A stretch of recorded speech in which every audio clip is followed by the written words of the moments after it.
Okay, with moving of the items 3 through 6 to the beginning of the meeting. So any further discussion? All those in favor? Opposed? We have an agenda. Let's jump right to the good stuff. I believe we are starting out here with item number 3, ground lease agreement with Gulf Atlantic Airways, resolution 21-018. Alan? Yes, thank you, Madam Chair, and good afternoon, everyone. This, if you will remember, we did an RFP for the piece of ground that was formerly the aircraft firefighting station over by University Air Center. So having gone through the public RFP process, there was only one submission, and the board had voted to go ahead and start proceedings with tentatively award with Gulf Atlantic Airways. And there was a site plan that was given in the RFP and a sample lease agreement. Gulf Atlantic Airways has done a little work on the site plan, which I believe we've sent around to you. It shows about a 12,000 square foot hangar and office and a generalized site plan. Please note that the pond option number 2 would not be included. It would be pond option number 1. It's about a 1 acre site. Would include any acreage for stormwater. The site plan may change a little bit based on permitting requirements with the city. And Gulf Atlantic Airways is certainly interested in moving forward quickly on this. So we've prepared a lease agreement, sent it to our solicitor for review. It is the same agreement that was in the RFP, and there were no real changes to it. So we would like you to consider approving that lease agreement so that they can get started. And at the end of the project, or as we get further into the project, we will finalize the actual survey of the leased area, make some minor revisions to that after permitting. And then there may be a possible change in the size of the hangar. I know Gulf Atlantic would like to do a 14,000 if they can get it permitted, which would be fine with staff to maximize the use of that property. So we're asking your consideration of the lease agreement. And Debbie Frederick is here if you have any questions or Debbie wants to add anything. Madam Chair, move approval of resolution 21-018. Second. Any questions, discussion? I would like to hear comments from Debbie on her perspective of this, if you don't mind. In anticipation of you all approving this lease and us moving forward, we have signed an agreement with our engineering firm. They are starting the site work and the survey. Within the survey, it's going to take 7 weeks, which confused us a little bit. We didn't take quite that long, but it is what it is. And we're very eager to get a really high quality building into that site. Thank you. Any other discussion? Suzanne? Yes, so we'll start with Mr. Carter, Yes. Mr. Conrad, Yes. Mr. Diedenbach, Yes. Mr. Thomas, Yes. Mr. Wright. Yes. Mr. Pratt. Yes. Okay, motion passes. Ms. Colquitt says she has 2. Sorry. If you need a forum, that might be important. Wonderful, thank you. Moving on to item number 4, FY 2021 FAA Airport Improvement Program, the AIP Grant Application and Acceptance Resolution 21-019. Alan? Madam Chair and members, if you'll remember, we had done an RFP for 2 projects that were approved going back several months now. One is the extension of taxiway E in connection to runway 725, and the other one is modifications and rehabilitation of taxiway A. Those are one joint project with which we received a proposal from several consultants, and AECOM was the consultant that was selected. The other project was the general aviation apron strengthening and rehabilitation project. And that was awarded to Michael Baker International. That agreement has also been negotiated. We're not here to accept the agreements at this time, but we do need to get an FAA grant application in by their deadline. The application is based on those negotiated agreements. FAA has seen the agreements and the independent fee estimate that was done on both those. They came in below the independent fee estimate, and so FAA is right now happy with those agreements. We don't know of any issues, but if any come up, they'll be addressed in the next few weeks. So we are asking you to approve an application to the FAA. The amount, total cost of that project, those two projects rather, for their design and bid phase services, as well as replacement of equipment for our automated lighting control and monitoring system in the tower and in our lighting vaults. That those pieces of equipment's about $55,000. They are long past their their life, I guess, at this point, and we want to avoid outages. And the other one is reimbursement for update of our airport layout plan, which we did to do some preliminary design on these new taxiway layouts in some of the projects that had been done previously. That is just a reimbursement of a project that's already been approved and paid for with AvCon, and it was around $33,000. I think you have the information. So the total application is for 90% of the total project costs. Total project costs being about 2.14 million, and the application being for $1,926,239. Please note that under the American Rescue Plan Act that was signed by the president in February, that we should be getting a supplemental grant to cover the other 10%. So it would be 100% funded. However, if for some reason that money isn't forthcoming, which we don't expect any problems, then we would agree in the resolution to pay for 10% of the costs. So that's $214,026. And then we would put that on a future passenger facility charge application for reimbursement down the road. And it's perfectly reimbursable. It's all federally eligible work. And we actually, in talking with the FAA, we've gone over the scope of work in detail. We've gone over the agreements, and they expect to have an application to us prior to the normal schedule. So within the next month or month and a half, they're saying that they may have a grant offer out to us. So we would be accepting the grant here with the resolution, whether it's at the 90 or the 100, and the 10% may come along later. And then we would need to get this on the city's agenda because they have to co-sign the grant, and that takes some time. So we will get it in place to do that. Madam Chair, move approval of resolution 21-019. Second. Any discussion? I have a question out of curiosity. When we talked about this, Michael Baker had a really neat machine, Mhm. and we were gonna see if AE County could use Michael Baker's machine. Did that ever go Yeah, forth? it's in the proposal for those paved areas. It doesn't work well on the turf areas with the LiDAR and ground penetrating radar. I think we did more of the LiDAR and maybe less targeted on the ground penetrating radar. But We're good gonna price. use the mobile LiDAR truck for all the paved surfaces. Their price, the truck is not very efficient for ground penetrating radar in a small area. So we've subcontracted with a Gainesville firm to do a walk behind type of ground penetrating radar.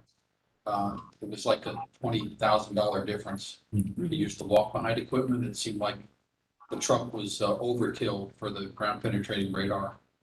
But we've engaged another local firm for the geohazards.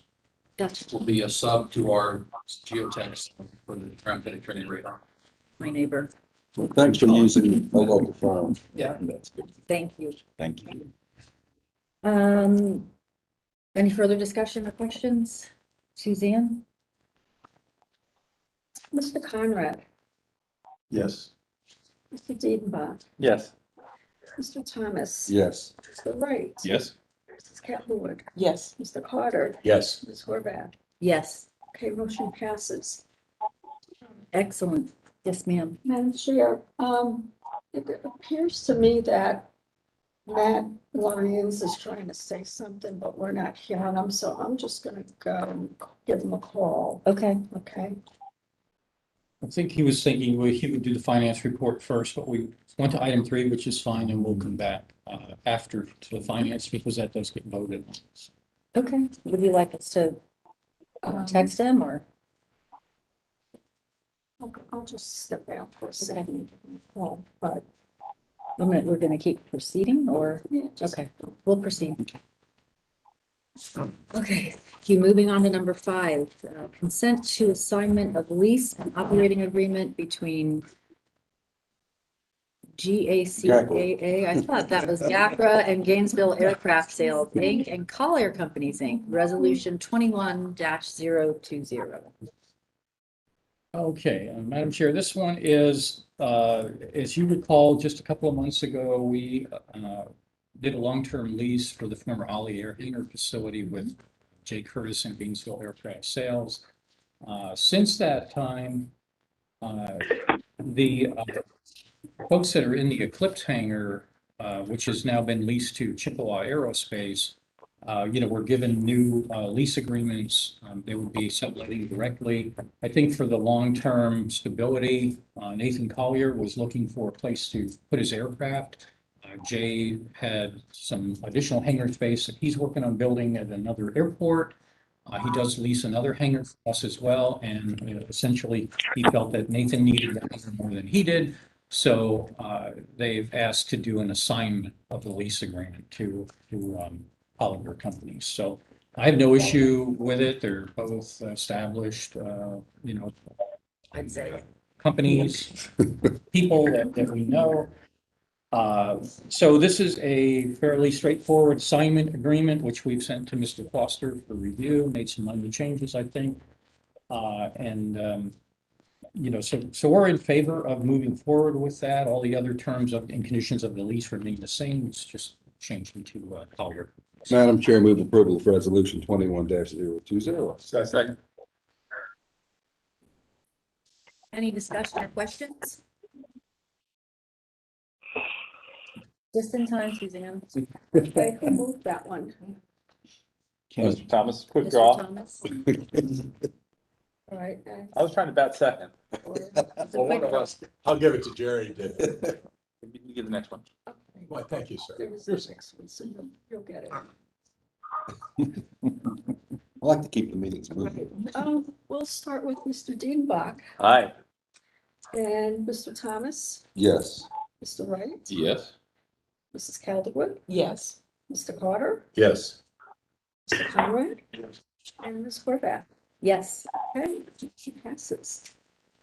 Okay, thank you very much. Final item number 6, not a resolution. This is a request for proposals, RFP for an airport food / beverage / news and gift concession. Alan? Madam Chair, this one was for the existing food concession. Tailwinds is operating, but their lease is up in a few months, next year, actually early next year. However, we have our space that will be open this summer. As a matter of fact, I'll show you, but we actually opened part of the new terminal today, the seating area for gate number 3, and everything seems to be going fine out there. The rest of it is blocked off. It's got the privacy curtains up there for our big event. But we need to get moving on the food and beverage concession portion to get the build out done. And even though it's not maybe the best economic time at airports to do this, there's been, reasonable interest. Certainly Tailwinds is very interested. We have a couple of firms that have contacted us a while back, but we want to get started on the process. And I just wanted to make sure that I know I've talked about this privately, as we've done tours and things, but the idea here was to do one food concession because the amount of business really doesn't lend itself to having competing entities. So this would be one concession, 3 different areas, the existing one out here, the little cafe out in the central area, and now the new full, restaurant and food service area out in the new area. The idea was to have one company, but try and brand them a little differently. So with more fresh food items, and a different menu at one location a bit versus the other. They would then be under one liquor license too. So, they could use our airport granted liquor license. So we want an attractive facility. Part of it would be to get proposals for upgrade of the existing facilities, the finishes, the counters. And so you can see that the criteria that we would use to evaluate and make a recommendation to the authority down the road would be experience and qualifications, food and beverage concept and theme development, design and quality of owner-funded improvements, that's them. Management and operations plan, the minimum annual guarantee and percent of gross to be paid to GACRA, and then there's DBE inclusion. It's for us, yeah. I agree. What do you need from us? Just your approval based on the goals that have been put out here. If there's anything that you see that you don't like in terms of our goals and our evaluation criteria, certainly to discuss. This is similar to what we did in the last go round. And you can see that we're just trying to get the best quality for the customer at a reasonable price. The RFP does include for them to show some attempt at street pricing so that the prices that serve are commensurate with what you would get around the community. Move approval for staff to proceed with the proposal for the food and beverage and gift concession. Second. Thank you, Jerry. All you, Meant a lot to me, buddy. Madam Chair, I'd like to just make a comment. I think it's smart to have, even though you're going to have 3 locations, to have one company do that. I think we're all aware that a lot of companies, particularly in the service industry, and Eric, I'm sure you're seeing this, having such difficulty getting manpower. So if you've got one company and you're busy over here, but you're slow over here, they could interchange their staff to make sure, the worst thing we need is for someone to go up to a place and say, I can't even get a cup of coffee at that airport. So I think having one company be able to facilitate the staffing needs, I think is better customer service on the airport in general. And I don't think we can support 2 No. different companies. Good point on the labor though, just to note, a lot of airports have been doing job fairs to try and get people, and there's a lot of food concessions out there that are still closed. I was at the Charlotte Airport a week or so ago, and there were a bunch of concessions. Even though the terminal was packed, they can't get workers to do food concessions. Yeah, that was just shocking in Atlanta, how many places were still closed, and there's plenty of people. Madam Yes. Chair. Ellen, I hadn't heard anything about tailwinds for a while, but the last I heard was, when we went into COVID, they asked for some relief for not being able to pay some of their rent. So where are we at now with the contract with that? We still giving them relief or is it back to? Yeah, I think we're still, the MAG, we're still deferring on the minimum annual guarantee. I don't think we changed that, Lynn. I think we're still, so that's where we're at with them. We're at about 62% of our normal, but not our normal traffic load, but our 2019 traffic load. And when we give the report, the finances, those things are coming back. So Tailwinds was probably the toughest position. Being a smaller company, not the revenue potential pretty low. You'll find that even though traffic is, rental cars are doing well for a couple of reasons. People are still renting cars. If they don't want to fly, they still want to get where they're going when they're renting cars. And so we had actual record rental car month. Really? But it wasn't because our air traffic. So we have not been doing anything for the rental cars, although they're still interested in those first few months of the year where things were really tough. And we do have part of the Rescue Plan Act that's forthcoming. It includes more money for concession relief. Tailwinds is not for that because they got money from the federal government from other programs. And right now we still don't know what the damage is of our rental cars. There's small airport or small company set asides and priorities and things like that. So is it our intention to write a contract with whoever gets this bid based on full, up to full norma, and then provide them relief until we get to that full capacity situation, or would we give them would we give them benefits going into it? Break right off the bat. No, it'll be interesting when this thing goes. I mean, our expectation is by the end of the year, we will be, at least at 2018 employment levels where they shouldn't need any kind of break.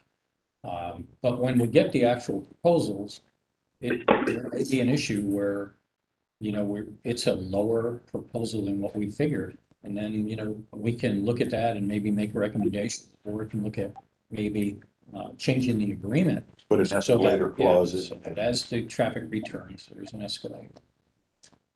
I think I heard, Orlando's back up to 80% of 2019. That's what I heard on, guess the Orlando TV station. It's possible. They're seeing more, I do a joint conference call with the Secretary of Transportation of all the airports. And so we all go over our numbers and Orlando has done, they've jumped about quite a bit in the last month or so. And, Well, those were April numbers, I believe. yeah, but their international is still way down, but domestic is way up because people are looking to come to Florida. Anywhere there is a sort of opportunity, they're doing well. Some of the airports are at 80%. Some of them are like us, more business focused, are at the 55 to 60, 65% level. And then you got some that are like Sarasota is just blowing away their 2019 numbers. But Southwest decided to capitalize on all this interest in folks going to Florida beaches, so they've added flights. You had Allegiant come in, and the concern for me there is, and I don't want to get off track, but that's great as long as, and they're doing some expansions and at these airports, as long as those expansions were predicated upon normal traffic and not this what may be a temporary surge. As the international markets start to open up, as the Caribbean and places people feel comfortable going there, it's going to be less of a hot spot. That's always great, but it's less. And we're doing a little better than the national average. Any other discussion? Okay, this one we had, I'm sorry, remind me, we did have a motion and a second on the table. Okay, super. All those in favor? Anybody oppose, abstain? Okay, motion carries. All right, instead of going on to tenant report, you want to go ahead and go back to the beginning? Madam Sheriff, I might recommend going to the finance report. Okay. And then we'll go to the information items. Super, so let's go, we're done with number 6, let's go back to number 2. Okay. Finance report. Matt, I believe you are here with us? I am. Can you hear me? Loud and clear. 28. Okay. If you turn to the middle of page 31, I'll report on the actual versus budget for April. Total revenues were $508,000 as opposed to $454,000 budgeted, and that's $54,000 over budget. Some significant areas that were over budget were air carrier landing fees, the Silver Airways hangar, of course, and the parking lot. Total expenses for the month were about $443,000 as opposed to $465,000 budgeted, and that's $22,000 under budget for the month. The net income for April was $55,000 as opposed to almost $25,000 lost budgeted, so we're $80,000 ahead of budget for the month. Great. Move to approve the financial report. Second. Or approve, accept, all those good things. Okay. Any discussions, any questions for Matt? Just will note that we got some good news in that Amazon re-upped their lease with us. We had not expected. Mixed messages from them, but they did go for another year for that property that we have. They use it primarily for driver training, storage of vehicles and things of that nature. So that'll be a bump for the budget. So, all those in favor? Aye. Anybody opposed? Anybody abstaining? Okay, excellent. Finance report is approved. Thank you, Matt. I think you disapprove when you say we almost have $2 million. Yes, 7 months in. in a COVID year. Yeah. Yeah, really. Okay, let's go back to item number 1. Our information items, airport business. I'll turn this over to you, Alan. Thank you, Suzanne, Scott. Slide up.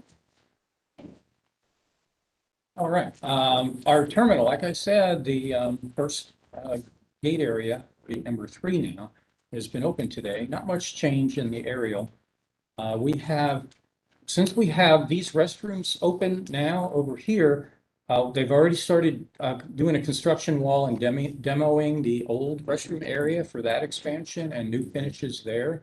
And then this is going to be difficult for us a little bit, but they'll be taking two of these restrooms over here, the existing ones, out of service, because those get all new matching finishes and new, new appliances and things, fixtures. So it's going to be dusty and a little bit noisy and messy again, but in a couple of months, we should be clear of all of this. So that's great. You hit enter, Suzanne. It's not moving for me.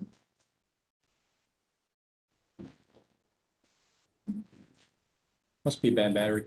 So yeah, nothing new there. And our parking lot outside, it's all been milled out, and that'll get repaved here soon, as soon as we can get that subcontractor in.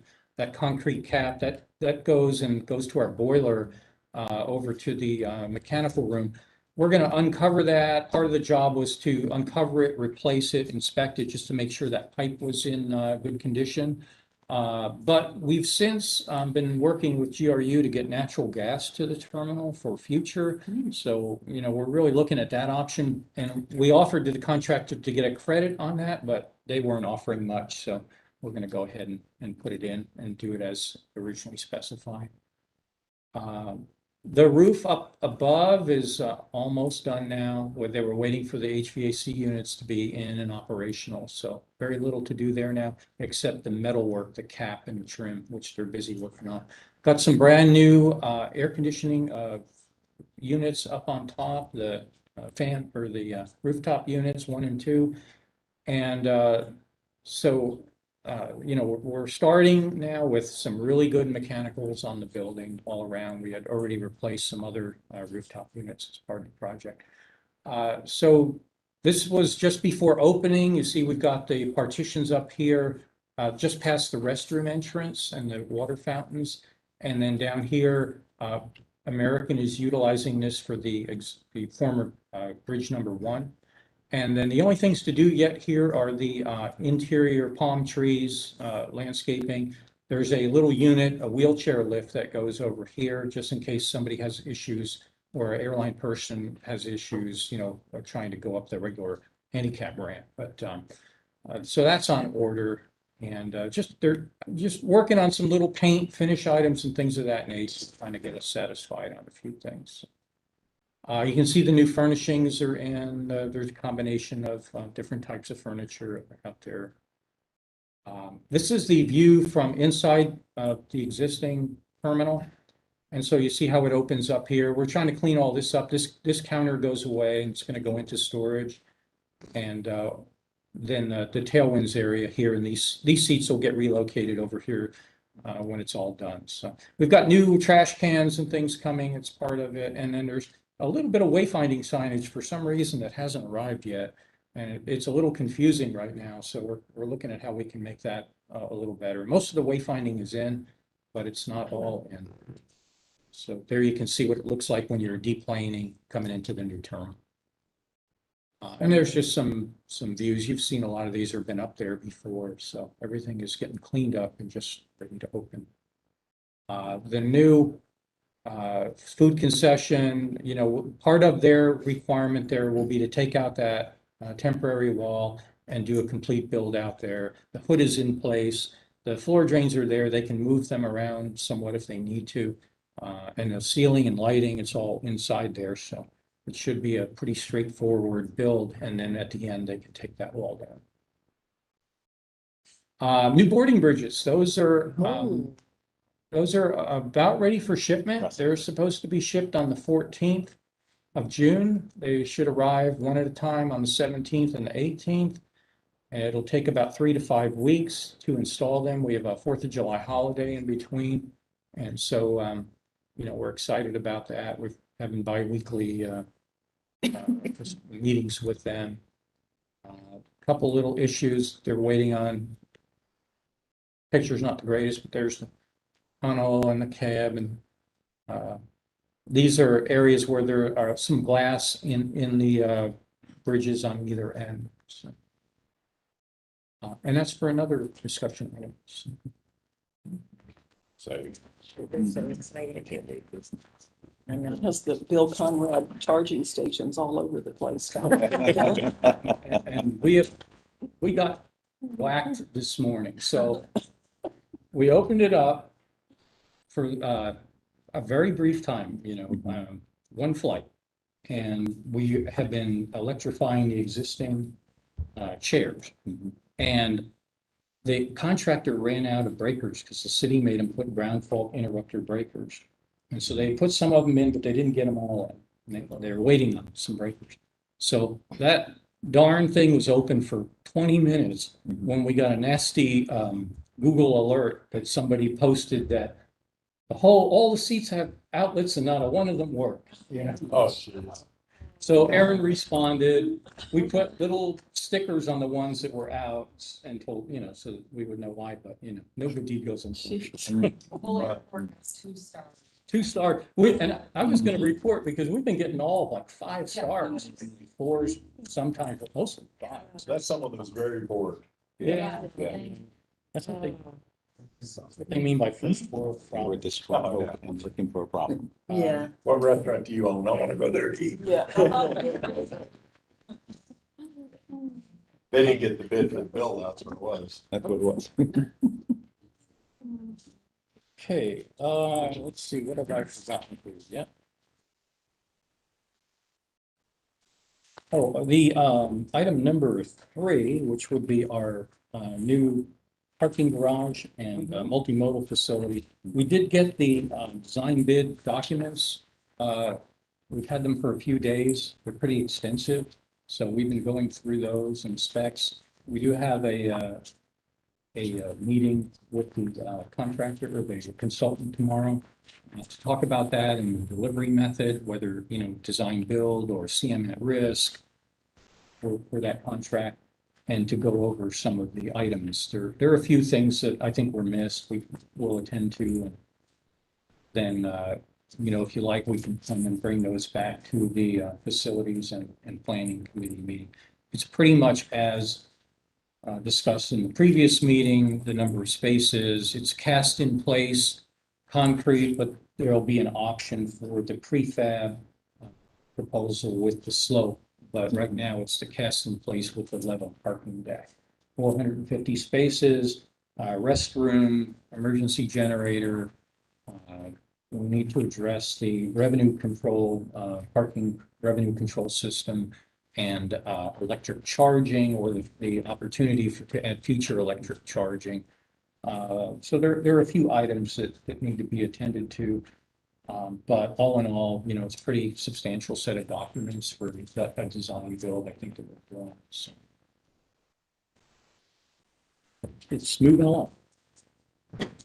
The next item is item number 6, marketing. And I'll let Aaron take that. Good afternoon, everybody. We got some good news on the marketing front, especially to do with our billboards. And Visit Gainesville has a program right now where they're giving up to $15,000 to be spread over 2 billboards. And they have a plan in place where those who want to participate in this program get a billboard between Atlanta and Miami, not in our county, not in Alachua County. And then you can also go as far west as Pensacola. Happily, we already had a billboard on I-75 North, and we have a digital billboard in Marion County. So those were 2 we selected. We also have one in the Stark area. But we thought we'd pick the one on I-75 North that used to say you could be home by now. It now has new vinyls on it that have this message: fly GMB, your closest airport to paradise. We have a person on the Itchituckney, a person on a horse, and we have the downtown area with the hip on it. And you have to have their logo and a little slogan to qualify for this grant. So we also incorporated onto our digital billboards in Ocala. And we have various messaging Fly Easy, Gainesville Regional Airport. I can pass these around to see, but we took all the designs we already had on that board and we added the, necessary logos. And so that's going to save us $15,000, which will take us through the fiscal year for our billboards. So we're really happy about that. You want to pass this around. Also, Beamer got a grant in the amount of $2,657.58 from Vested Interest in Canines. You all got a copy of her calendar. The proceeds from the calendar were split amongst the 12 dogs, and they all get that money to be used toward their training. So that was a really nice thing. No And then, treats. A little sad that Beamer makes more money than I do. and then, finally, we're getting back into the speed dating game, and I am anyway, attending the upcoming Roots America's Air Service Development Conference in Orlando from June 22nd to 25th. We get up to 8 speed dates, and we've already got 6, and hopefully are going to get more. The airlines we are meeting with include, I can see, Silver. How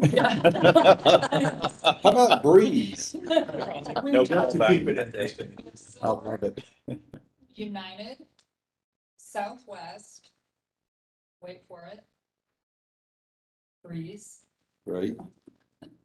Delta, JetBlue, and we are we are pretty sure we're going to have one with American. Also, I think that's it, JetBlue, Delta, Breeze, Southwest, United, and Silver.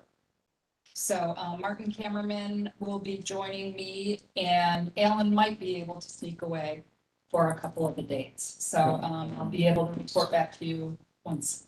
This is the day of our board meeting, so I'll probably get down there on Friday afterwards.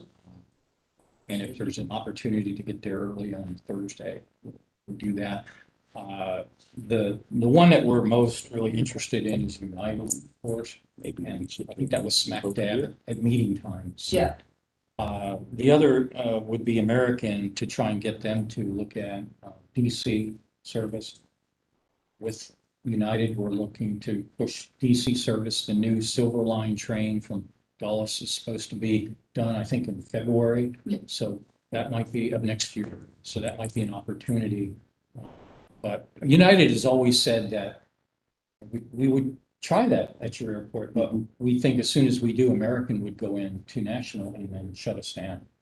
So we'll have to have that conversation again. But so, this is just one of those speed dating things. There'll be another one coming up. So, and then before COVID, we had arranged actually a United headquarters visit.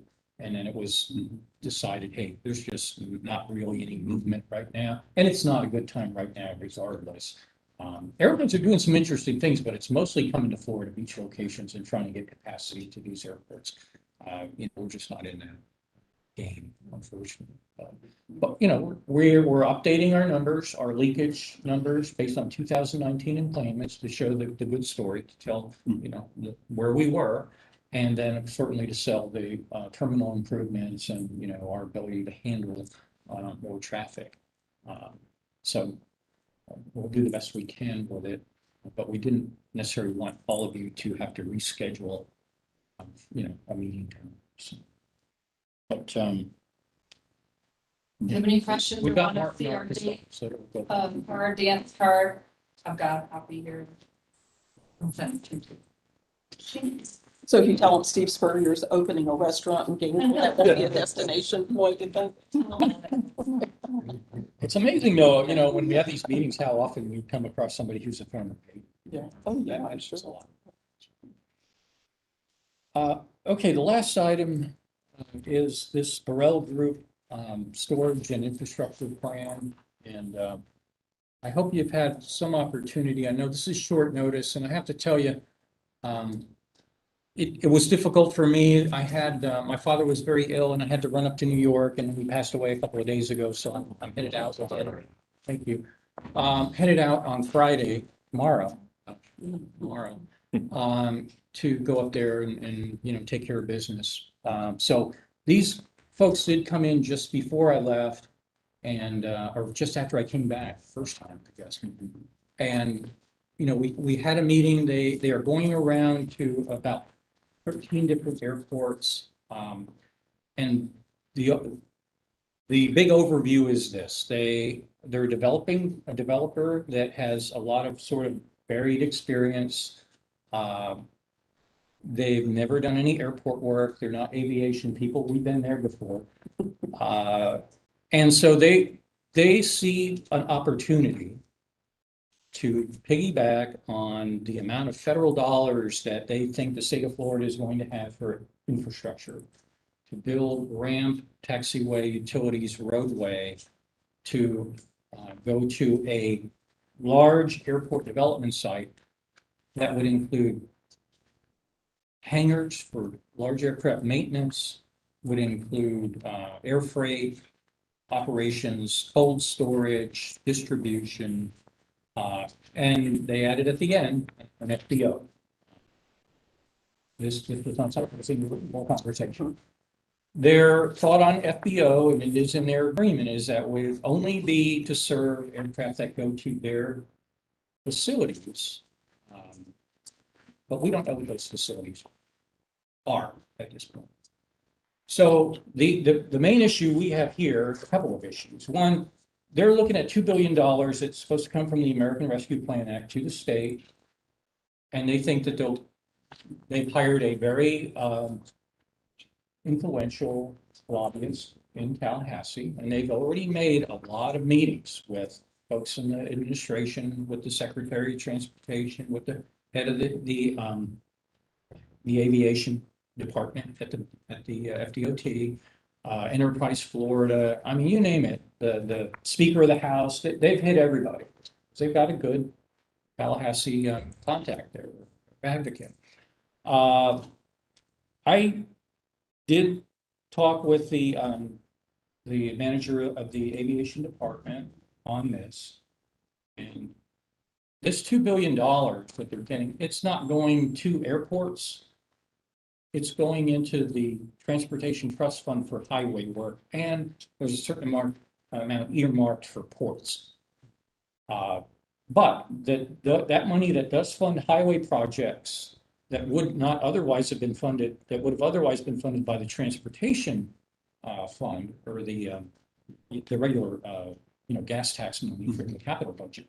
That'll free up money for more airport improvements. And they say, listen, we've talked to these guys, we would say, proceed with caution. It is speculative in nature, but they are trying to get airports and cities and counties to be the conduit to apply for these funds.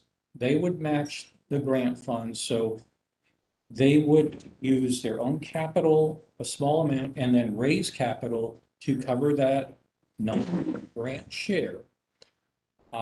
They may go into the municipal bond market and maybe looking for a partner for municipal bonds for some of these developments, but they would be revenue bonds, and it would be structured such that it was very clear and upfront that in no way would airports, cities, counties have any financial risk, that it would be strictly revenue from the development. The airport, the airport would own the infrastructure that is paid for with the grant funding, but they would operate it. Well, the public infrastructure would be available to the public, and the airport would own it. The other infrastructure would be owned by them, at least for the period of a 50-year land lease. So the 30-year lease with 2 10-year renewal options. This is all very sort of nebulous sort of, stuff, but they did submit a sample resolution, which I think you've seen, that we sent out, Suzanne, yeah. And I did get an agreement, an actual lease, not a lease agreement, but a development agreement, which I've been going through. And, there are issues. It's not really bad when it comes to any kind of airport liability or community liability. But there are some things that would have to be looked at, including FAA grant assurances, and approval of what it is they want to do. What if there's no income, even though it's revenue bonds, there's a land lease that would be paid for their revenues. And if they didn't have any revenues, what would, how is that covered? It basically says that if they don't raise the capital within 2 years, the whole agreement is null and void. And they are, they're meeting with every airport that they think can do the job. To pick one, or they're looking at multiple locations? They are looking at multiple locations, and some of the locations may not meet their total build out. So, yeah, on the face of it, what does this look like to me? It looks like a speculative thing where they're trying to wrap up, infrastructure and land. And then there's an assignment clause where they could assign the agreement to someone else who really needs it, And I will say this just in full disclosure, when you look at their website, some of their developments have been done with a company called Gemini, which is Chinese money. So that is something that, needs to be considered. I know that they went to Ocala, and I know they took them over there, the CEP, over to the new World Equestrian Center. And, they're going to pull out the stops on this. I believe they've already looked at their agreement and feel that it's something they can work with. Lake City is another one that's on their list in our region.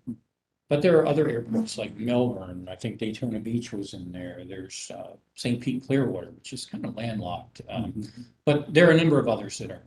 So, but they're looking for, a resolution at some point. And they would like to have their CEO do a conference call and come in. When I invited them down, when they contacted me, I invited Stacy and Bertram from the chamber CEO to come in, Sean McClendon from the county, and Eric Bredfeld. And so we all, sat down and got their pitch and their proposal. I think we sent around a copy of this to you on their group and some of the projects that they've done.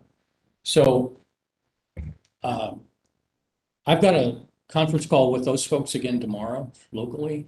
And once we had this meeting to see what the general thought was in terms of stepping in the water here, to see about what the next step would be. This would be like $100+ million investment if it were to fruition. So, it's a lot of jobs. Right now, we're working with the city and the county on this, and the chamber on this airport gateway project, just, to do a master plan, identify properties, and try and get infrastructure in place and all this stuff around the airport. So, so this kind of, okay, wow, this sort of fits right in with the plan there.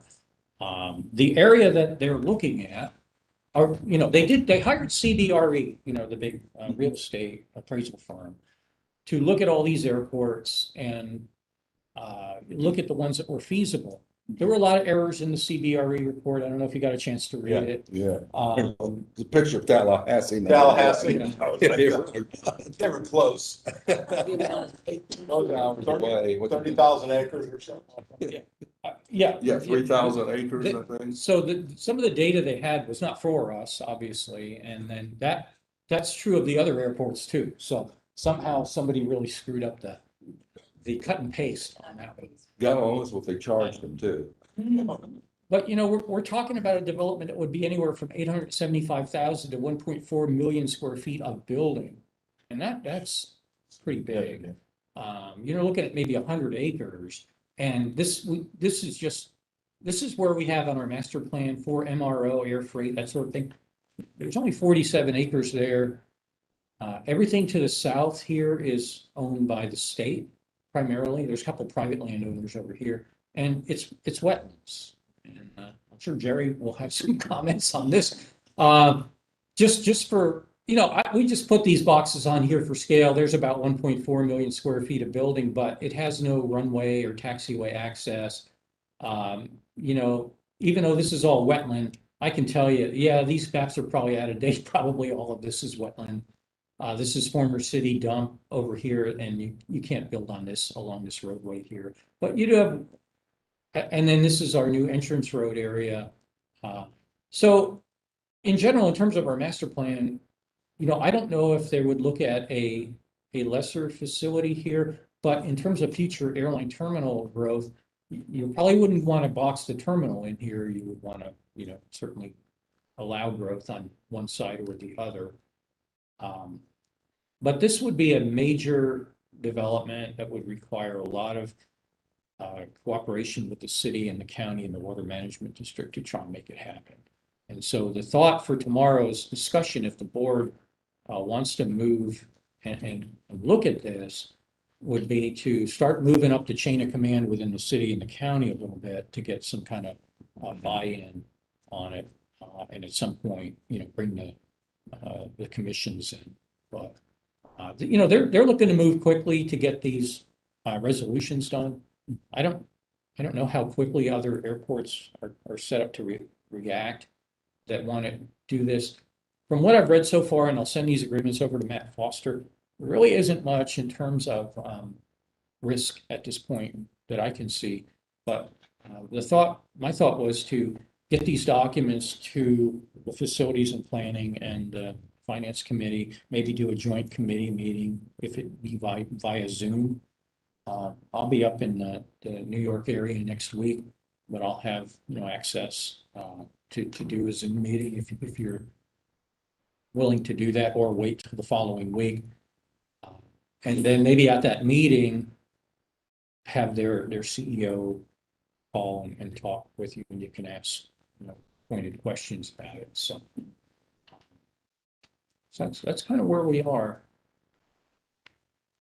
And, there might be multiple facilities. I get the feeling that, every one of the 13 airports is surely, interested in saying, this is, On surface. but how many would have the 100 acres and infrastructure? So, One good thing about it is that normally on a grant project, we would only be eligible for 50% state funding. And an airport like Ocala or Lake City would be eligible for 80%. So that kind of knocked us out. They'd have to come up with a lot more capital. But why is that? because in state law, those that have commercial service, whether it's 5,000 enplanements or 5 million or 15 million, they're all getting state money at 50% level. And we've tried to get that changed a couple of times, but the airport community can't even come together what they want to do with that. And it did come close. We got it through the House this year that would have been really beneficial to us. And then some of the airports came in and intervened, and this whole thing fell apart. So. And then a few years ago, Keith Perry did introduce language that I had put together on, and we couldn't get sponsors, co-sponsors. This year we did get some sponsors in that St. Augustine and Vero Beach areas, but then they kept watering the Florida Airports Council kept watering it down to where it was going to actually work against us, because somebody like an Ocala could get some kind of commercial service and they'd still be at 80%, and we'd be at 50%. So anyway, that was my thought, was to try and schedule another meeting, talk about this in more detail, let them present. They said they're willing to present at any time to whatever body that. I don't think it could hurt to listen. Sure. Are you at liberty to say who's going to use this? No, and I had some pretty pointed questions. One of them was, who's your customer? Well, they think that there's going to be a great, continued demand for home delivery of everything. And so the air freight is definitely something that's going to be needed, and distribution, obviously. And there is a shortage of distribution space and warehouse space. And I'm sure Eric and Stacy could tell you all about that. We're getting calls for space. Do you have anything? And there's just no. We're looking for 40,000 right now, have an active person in King County. Yeah. And just got rid of 40,000. So I think the conventional wisdom is that the non-aviation related space, no matter what they build, if they can build it quick, the market for it, who knows what the economy is going to do. But the more substantial question for me was, who's going to fly in here? Amazon is doing their own thing. They're building distribution centers on airports. They did a big one down at Lakeland. You know, they have the money to do whatever they want, wherever. And FedEx and UPS, they've got their own networks, you know. So is it a DHL or is it some private contractor that we don't know who it is? So it's very speculative. The other thing is they looked at airports that had 7,500-foot runway. And, oh, that's all well and good, but what matters beyond the runway is weight bearing capacity. And it's, you know, so what type of aircraft are you looking to fly? They have no idea. But, you know, if you're flying old. It's all on Eclipse 2.0. Yeah. Well, but that one we were in for the finance. And this one- But still, an We engine took that building, on the an engine chin. building, loss of revenue is loss of revenue. I mean, their plan is that once they identify an airport or airports that want to move forward and will do a ground lease, that they will pay somebody like an Avcon or AECOM or, you know, infrastructure group or whoever to do master planning of the facility on that airport. And they will make that investment. And of course, you would have to approve plan. But You mentioned the ground lease. yeah, the There ground, would be, a ground there lease. would be a ground lease only. Revenue coming in. Yeah, Yes. revenue coming in, yeah. But to be paid for from the revenue that they collect, so what happens if they don't collect that much revenue? You know, so any agreement would have, hey, if this doesn't get built, now right now it says if they don't get financing within 2 years, it's null and void. Then the bigger question would be if they don't do a development that pays the bills within so many years, what happens? Well, they certainly should lose the land that they locking up, what they didn't build, you know, things like that. So anyway, that's, you know, it's an interesting thing, but you know, speculative and there'd be a lot of companies that would be beating down the door to do this. I think they're just the first ones that have sort of thought to try and capitalize on this money, thinking there's a lot of money out there. Public side. Okay. It's worth looking at. Yeah. All we can, all we can say is yes or no. Yeah. Well, our, you know, we're competing against some folks that have a lot more resources and a lot more land. Yeah, that's our problem. We don't have the land. They're looking for 100 acres, right? Yeah, well, that's about what it would take to do the full. Right. thing. And, you know, I can't. No, as I show here, you know, there's probably the biggest parcel we have that would really lend itself to it. It's 47 acres. There's other parcels here that we can come up with. This one, though, you'd have to build a lot of infrastructure to get out here and cross, you know, the Little Hatchet Creek, and you know how difficult that would be. Oh, yeah, the city would love it. You know, this area. We'll have Jared. I think we got about, you know, maybe about the same amount of acreage here. And so Has it's anybody expressed any interest in that parcel or portions of that? not on a lease basis before. Yeah, the sign's been out there forever. Yeah, well, highway frontage and.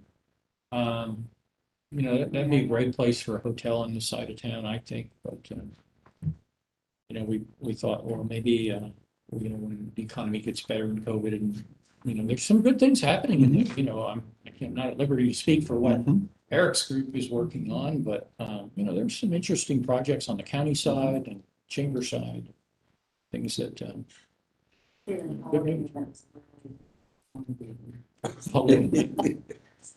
It's gotta be. What do we- Something. What's the price on the Hatchet Creek property across the street? They would never give us one. I've talked to their group before COVID a number of times, and I asked for an appraisal, and they just they'd say, oh, yeah, we're gonna. Talking about Sminsky's property? Yeah. There's no price on it. There's a He giant thinks he's got- sign. Yeah, I know, but he thinks he's got like 5.5 million into it. Well, I'm sure he does. So, yeah, but there's no price on it. You gotta bring them a project. Swift Creek has it listed right now. Boss Hart had it listed. And I called Boss Hart and I said, don't waste your time getting a list. Well, it would just be nice if the city or the county. That's a good wild spaces, public places. Well, yeah, along with the airport, or wild spaces, and just. No, that'd be the get that, ideal thing. you know, It's just he's not never have to reasonable. worry about that again. He's not reasonable. No, I know, I've never been. And just so you know that, that property would be eligible for AIP funds, federal funds. Really? More likely it would qualify, well, you know, it would probably not rank all that great, for purchase, but easement, yes, but it would be eligible. And we could, apply for those funds, and with all the money being thrown around right now, it might be an opportunity, but it's gonna be based on the appraised market rate, and he's got so much sunk in it that you'd have to condemn it to get it at that rate. I don't see how he's got that much in it. I mean, we know he paid for it. He tells us he's got like 3.5 million into planning and Do attorneys. you remember all the attorneys and all the? I know. Oh, I mean, Consultants. my first day on the job, he was in my office with all of these attorneys and everything, and yeah, it wasn't fun. No, I mean, he probably has about 5 million in it. That wouldn't surprise me. I don't know, but we had 2 rounds of many attempts, or many city commission meetings with, and he not only hired a local attorney, he hired an aviation attorney that didn't do him very well. You know, he hired a high, you know, planner, a planning group, environmental, and, somebody formerly with the state that worked, can't remember what was her name. Yeah, I remember that. She was with the wasn't she with the aviation? No, but I remember who you're talking about. community development. Yeah. So in any event, though, it is eligible for purchase because of the obstruction issue. And we just could never get them to talk about an appraisal and an amount. What's the status of the Army National Guard project? I've gone through all of the due diligence stuff. I think they're just waiting on some funding to get going there. Really? Yeah. You know, it would have been, if it hadn't been there, this would have been a golden opportunity for this Burrell Group thing. But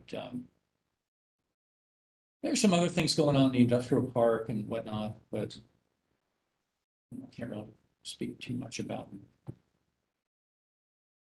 Definitely some good things around town, lot 10. Good things. Good old lot 10. How long have we talked about that? Since I've been in town. Exactly. All I know is I got a call about from the city about, can we put a 13-story building down there? Would it be an obstruction? I said, yeah, You should be good. You got a I don't problem know with if that. that'll- Okay. Go 20. But I'm sorry, you know, I'm happy to go over the rest of it if anyone's in a hurry. There is some good news on the, obviously on the employment side. If you look at page 20, we went up in May. May is usually a down month. April was a really good month. May went up just about 4%. But the fact that it went up at all is good because, you know, or I'm sorry, April, because March is such a good month and April is usually a little bit of a down month. If we look at the page 24, you can see where we're starting to approach where we were at least in 2016, 2017. Based on automobile parking numbers for May, I think we're going to do really well. UAC handled the charter today, so we got some parking, you know, from that with the holiday coming up. But early May was good. We had the remnants of UF graduation, folks that were in claiming going home. So you know that's good news there. If you look at page 25, well, let's start at. I'm sorry, I don't know. If you look at page 19, overall, you know, we were down 38.25%. We don't even look at 2020. We'd be up like 1,500% or something. So it's not worth looking at. But in terms of employments, the tower operations only down about 2.5%. And you can see some good growth there. In terms of GA avgas fuel, so I know that flight school is doing a lot of flying. You know, Debbie could probably comment on some of that avgas flying. GA Jet A was up 7.36%. And we certainly had a ton of military fuel with the exercises with the T-45s and the C-130 and helicopters going up. So that was good. If we look at on page 25, the big loser here has been Delta. You know, Delta was not selling a lot of their seats. American took advantage of that demand. And so when you look at Delta's numbers, you know, their capacity was down, the load potential down substantially. So what did American do? They increased their seat capacity 13%, and they were essentially only down about 400 passengers from 2019. And, you know, they had decent load factor for this period, 74.7%. The real winner was Dallas. Dallas seat capacity was up 39%, over 1,000 seats. And they actually flew 26% more passengers than they did in 2019. So that's really good. And the load factor is decent, 73.3% for Dallas. So Was that the extra flight they added to Dallas? yeah, that's the extra flight. Can't remember if we changed equipment that would have accounted for some of those seats, but it may be. I'm sorry, I don't have the answer to that. Maybe Aaron remembers. I don't know. But, you know, they added capacity. And so total passengers, again, you know, down 38.2%. It's a little bit better than the national average. In terms of some of the other good metrics that we've had, you know, in terms of the COVID stuff, right? No labor shortages right now, so everybody's been able to do what they have to do. That's not the case with a lot of businesses right now. No active COVID cases. The mask compliance is getting difficult now with the county order expiring and people unsure of when they walk into a place, do I need a mask? Do I not need a mask? So they come in here and by and large, most of them have a mask, but some of them don't. Now, they find out pretty quick because the airlines can't serve them unless they have a mask. They can't go through security unless they have a mask, and they certainly can't get on the airplane. So, but when they first come in, yeah, it's been confusing because of the messaging. We updated our PA system announcement. We have signs out there. We're trying not to be heavy-handed about it, but it's really the TSA that's responsible for mask enforcement under the federal order. So we're kind of leaving it to them, and they are revising some of their guidelines. We just haven't gotten them yet, but it's being worked on up in Washington. The current flight schedule, as I said, we're about 62% of 2019 numbers, but in terms of the future, Delta is going to go to, they're at 4 flights a day, weekdays, or 5 flights a day, weekdays, 4 on Saturday. They're going to increase that to 5 flights a day every day. So that's a good one. American is still at 4 round trips and to Charlotte. And then, yes. The third I wrote this. How could I not remember the question? The third Dallas is starting on June 3rd. So it was just the equipment change. So, too many things going on. As far as our relief, we got finally, the city was able to get the corrected grant agreement for the American Rescue Plan. I'm sorry, CRISA funds that became available in December.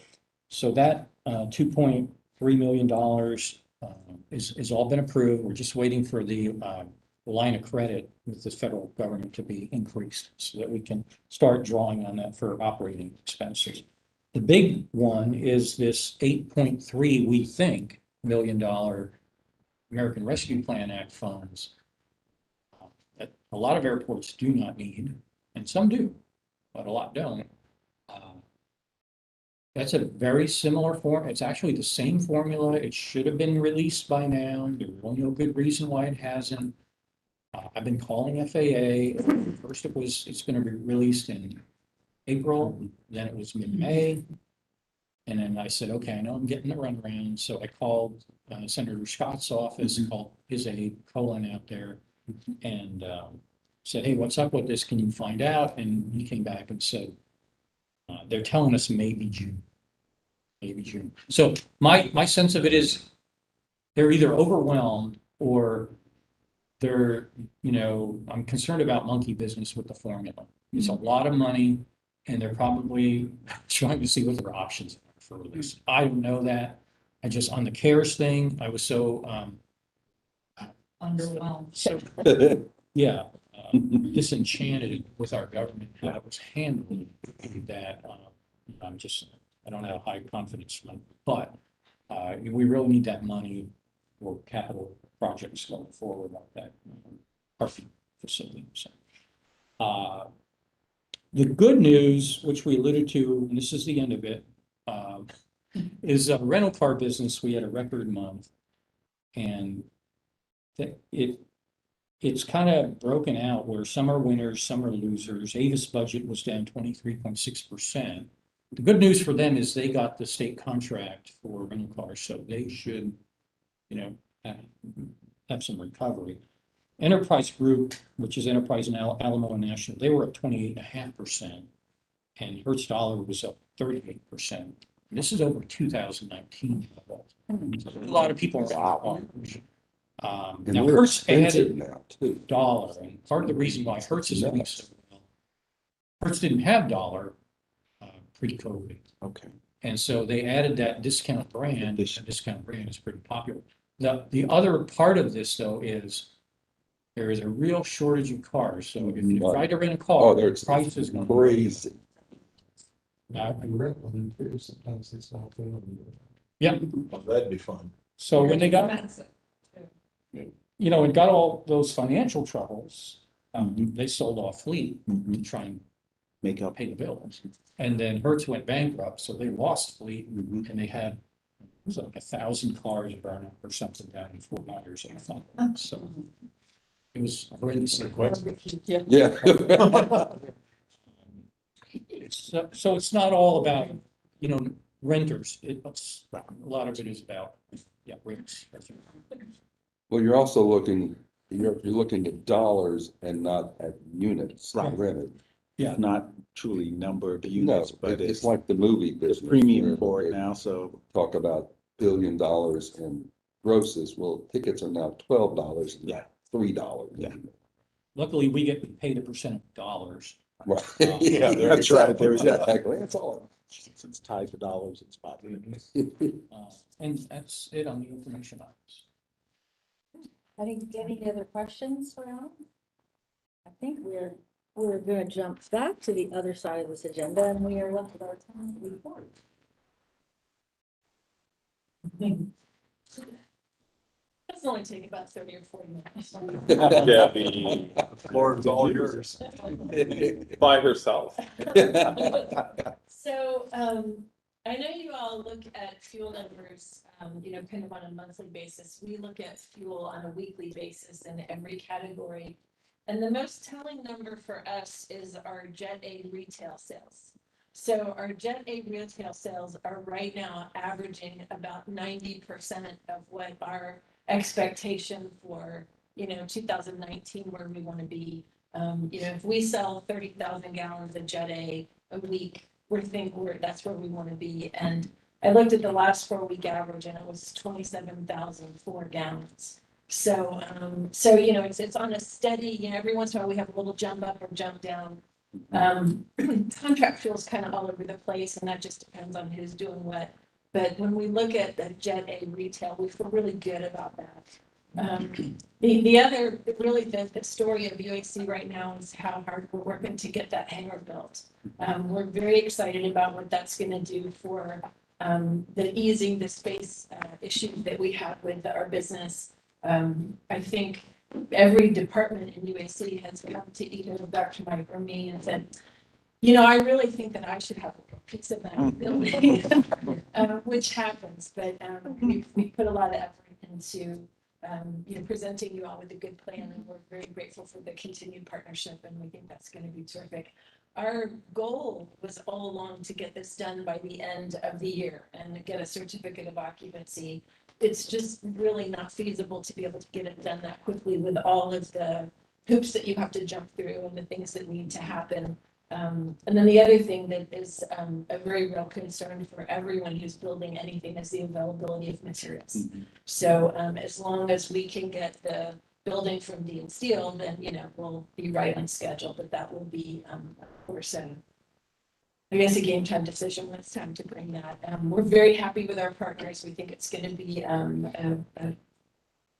well, I won't say smooth process, because anytime you build anything, it's never completely, I'm sure none of y'all know anything about it. But we think it's going to be good, and our target date is to be in by the end of February. So, anything you want to answer? All right, thank you, everybody. Thank you. Anyone have any questions? Excellent. Well, attendance is looking good, so I think with that, unless we want to just hang out to make it an even 5:30, we can adjourn. Thank you. Thank you. Thank you. So sorry to hear about the day. Good job, Chair. You've been sick for a little while. Well, there's a lot of stuff. It's just compelling. This is. Not without it would be complex, but Years.